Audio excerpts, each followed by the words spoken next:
I think it was Carl Sagan who said that there appear to be either there's either a lot of aliens or no aliens, and either one is equally terrifying.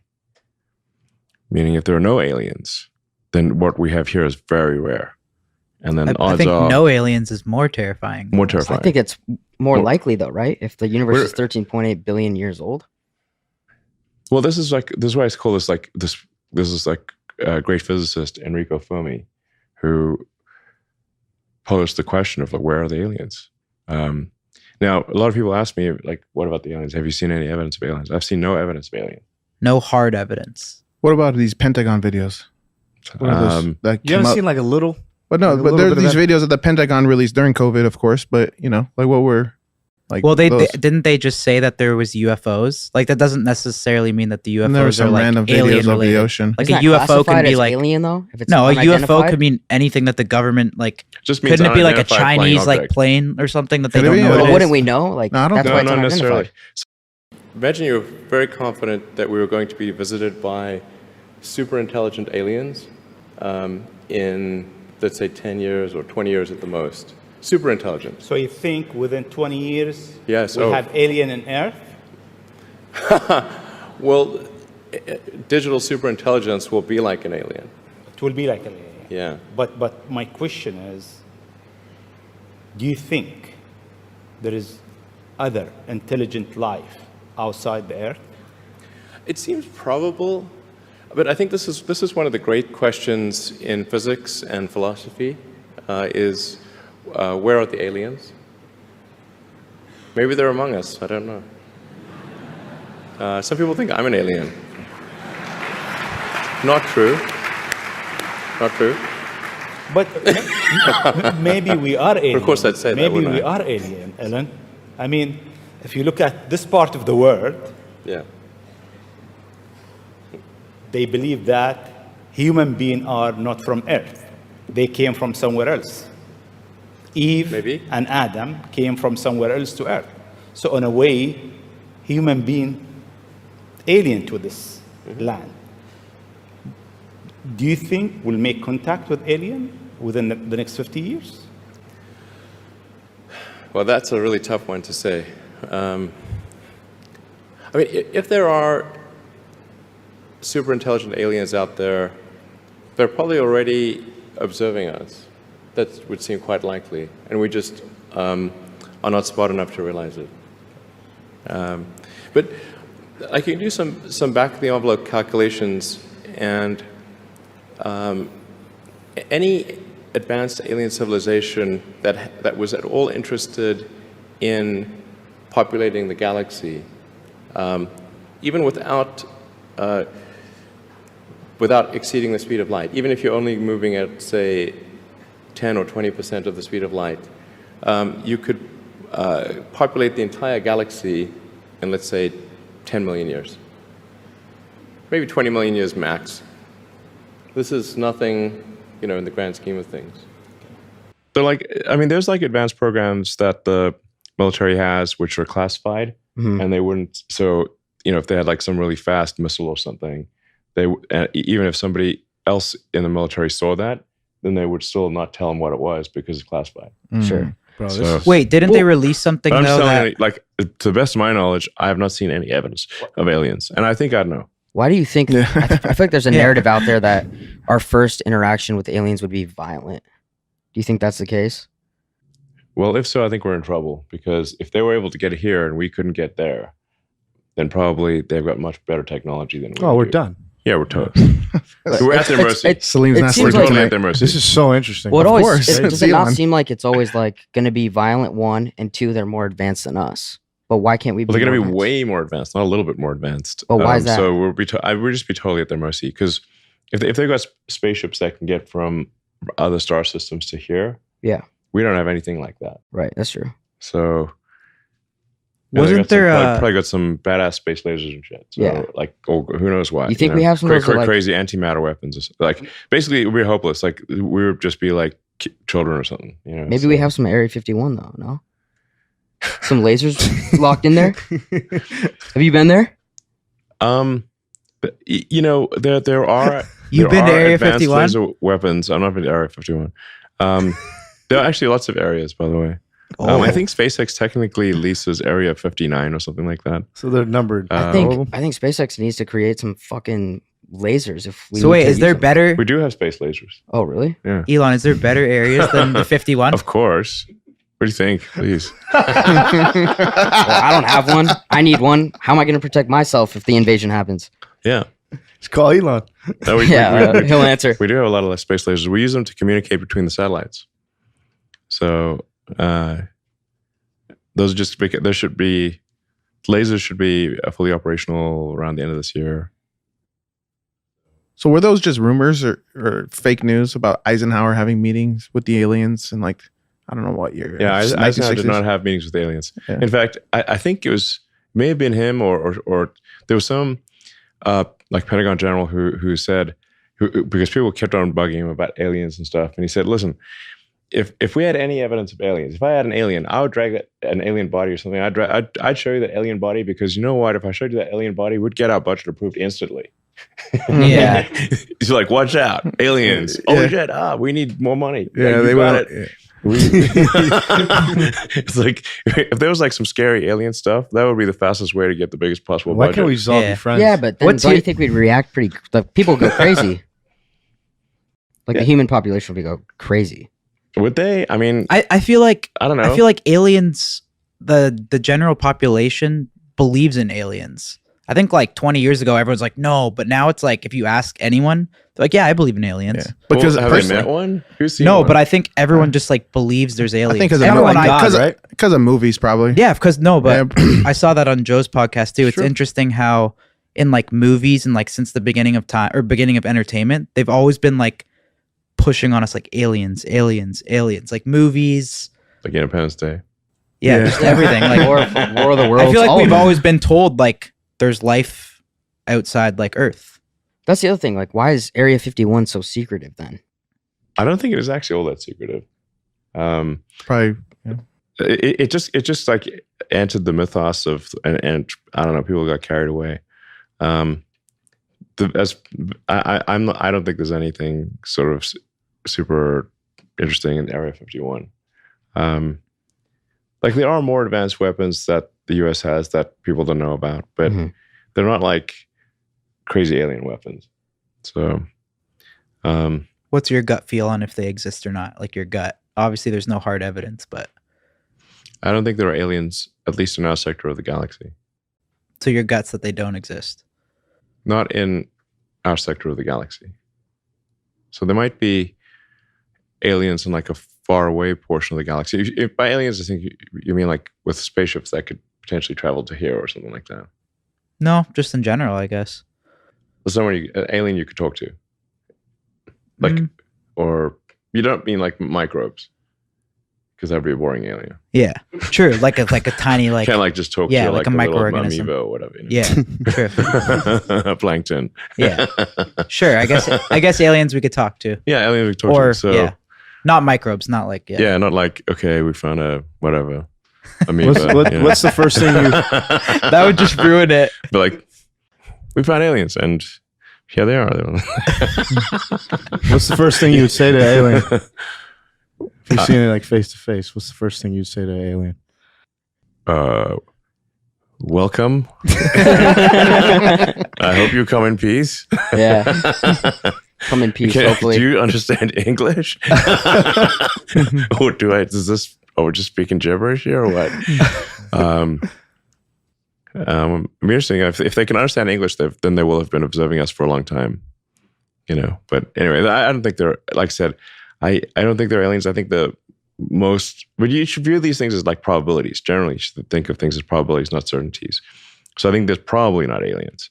And I think that's kind of scary, actually, because then what it would suggest is that consciousness, civilization as we know it, is extremely rare, and a very precious thing. Where like our consciousness is like a small candle in a vast darkness, and we must not let that small candle go out. That's the theory I saw. Is like they've always been kind of plugging aliens on us to make us think that we're just this little speck, but actually it's like we're the only thing. And it's like they kind of taught us that to not make us feel special and to not like appreciate human existence, you know?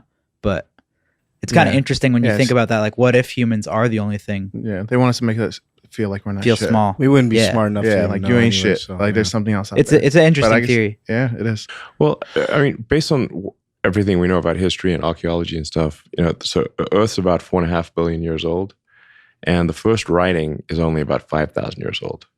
That's basically practically yesterday. So it's taken 4.5 billion years to get to this point. So the window of opportunity to make life multiplanetary and have a base on the moon or Mars is open for the first time in the 4.5 billion year history of Earth. Now, that may be open for a long time or it may be open for a short time, but I think we should not assume it'll be open for a long time. And we should assume it'll be open for a short time. And while the window of opportunity is open, we should make life multiplanetary. What do you think's the biggest threat to mankind right now? I'd say the biggest threat right now is population collapse. The super low birth rate. Really? Yeah. Over like nuclear war, natural said birth disaster? Don't we have an overpopulation Yeah. problem? No, we have an underpopulation problem. Really? Yeah. Why do you So say that? this is the most commonly misunderstood situation. Yeah, they definitely push that we have a Mhm. overpopulation. Yeah, why is problem. that? I don't know. It's just like, I think it's like, this is a holdover from like, I don't know, the 70s or something, you know? So there was a huge baby boom, like where people did have a ton of kids after World War II. But then the U.S. has actually been the birth rate in the U.S. has been below. First of all, congratulations. You've launched a rather unconventional payload into space, one that's generated a lot of buzz. And there's a lot of people, some of them citizen scientists, some of them they're just newbies when it comes to tracking things in space. They're going to try and track the Tesla and understand what's happening to it. You know, like that movie, Dude, Where's My Car? And other than the live webcam today, what is SpaceX going to do to interact with this community of Tesla trackers once the car leaves orbit? Do you have a plan, or are you just going to kind of wait and see what bubbles up on the internet and react to it? We don't have a plan. No plan. The battery's going to last about 12 hours from launch, roughly. And after that, it's just going to be out there in deep space for maybe millions or billions of years, who knows. Yeah, maybe discovered by some future alien race, thinking, what the heck, what were these guys doing? Did they worship this car? Why do they have a little car in the car? That'll really confuse them. So Elon, you are really quite unique, I feel, in being so interested in the long-term future of humanity. Well, I think I'm that unique. You have an institute. Clearly, you're interested in that too. Well, quite the opposite. I'm curious, your interest in the far future of humanity, when did that begin? How did that start?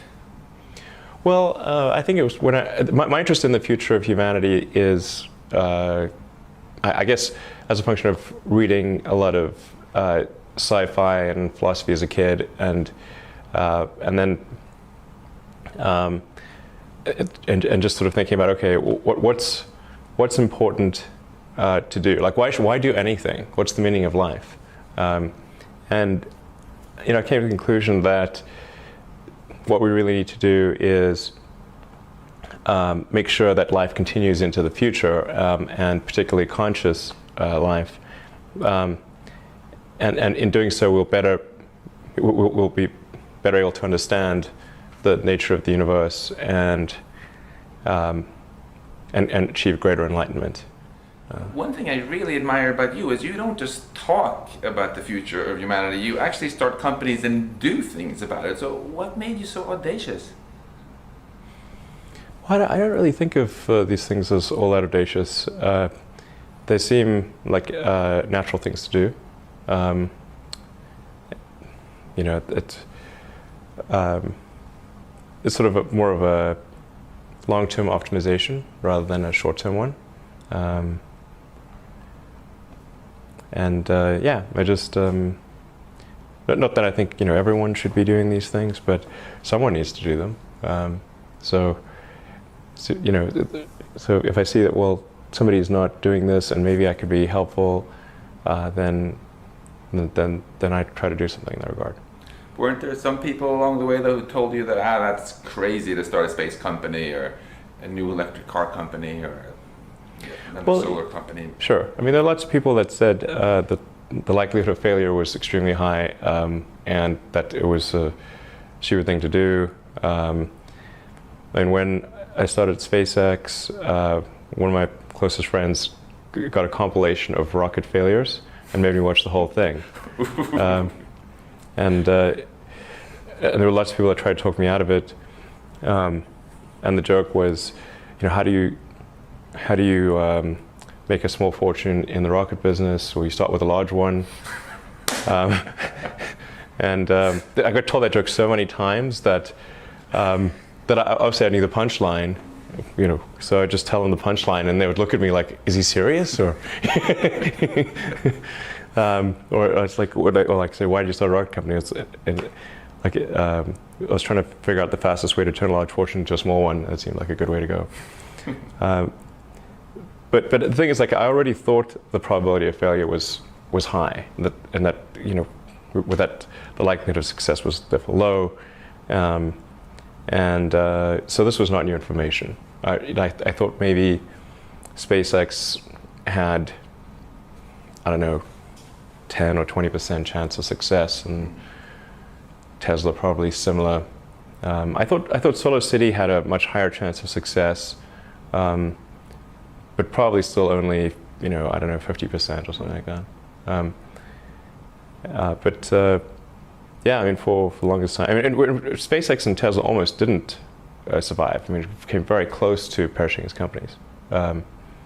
In 2008 and 2009, with the Great Recession, was an extremely close call. Looking ahead, what do you think are the technologies that are going to have the greatest impact on society? So I think there's probably five categories. Yeah. There's and I'm not even giving a particular order, but making life multiplanetary, achieving sustainable production and consumption of energy. Obviously, the internet as a whole. I mean, the continued growth of the internet. And then potentially, if we do this, reprogramming human genetics, and the fifth one would be artificial intelligence. So, working on the kind of the first three, but not the last two. The last two I think have the greatest potential to be a double-edged sword. So when you call artificial intelligence a double-edged sword, can you talk a bit about the positive edge first? What do you see as the greatest benefits we can get from AI? Well,